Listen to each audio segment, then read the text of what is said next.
السلام علیکم پیارے دوستو، امید ہے کہ آپ سب خیریت سے ہوں گے۔ ہمارے پیارے نبی کریم صلی اللہ علیہ وسلم کی چند پیارے حدیث آپ کے سامنے پیش کروں گا، آپ سب اس حدیث کو یاد کر لیں۔ بسم اللہ الرحمن الرحیم۔ حضرت جابر بن عبداللہ رضی اللہ عنہ روایت کرتے ہیں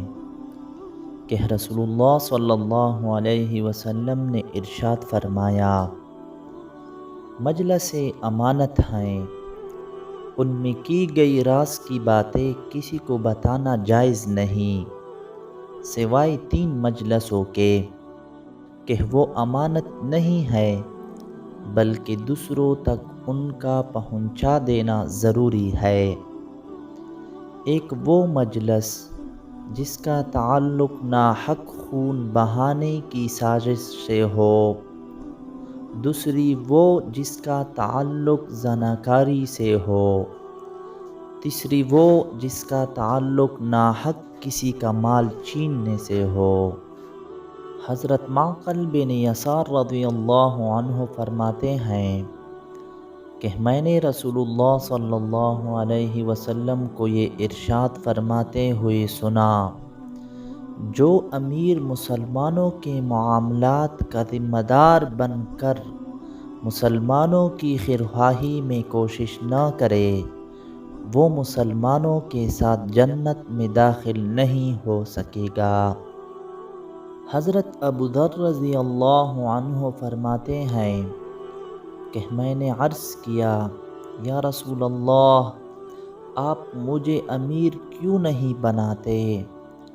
رسول اللہ صلی اللہ علیہ وسلم نے میرے کندھے پر ہاتھ مار کر ارشاد فرمایا، ابو ذر، تم کمزور ہو، اور یہ امارت ایک امانت ہے کہ جس کے ساتھ بندوں کے حقوق متعلق ہیں، اور یہ امارت قیامت کے دن رسوائی اور ندامت کا سبب ہوگی، لیکن جس شخص نے اس امارت کو صحیح طریقہ سے لیا اور اس کی ذمہ داریوں کو پورا کیا تو پھر یہ امارت قیامت کے دن رسوائی اور ندامت کا ذریعہ نہ ہوگی۔ حضرت عبداللہ بن عمر رضی اللہ عنہ روایت کرتے ہیں کہ رسول اللہ صلی اللہ علیہ وسلم نے ارشاد فرمایا، اللہ تعالی جس کو بھی کسی رعیت کا نگران بناتے ہیں، خواہ رعیت تھوڑی ہو یا زیادہ، تو اللہ تعالی اس سے اس کی رعیت کے بارے میں قیامت کے دن ضرور پوچھیں گے کہ اس نے ان میں اللہ تعالی کے حکم کو قائم کیا تھا یا برباد کیا تھا، یہاں تک کہ خاص طور پر اس سے اس کے گھر والوں کے متعلق پوچھیں گے۔ حضرت انس رضی اللہ عنہ سے روایت ہے کہ رسول اللہ صلی اللہ علیہ وسلم نے فرمایا، جس آدمی میں امانت داری نہیں، اس میں ایمان نہیں،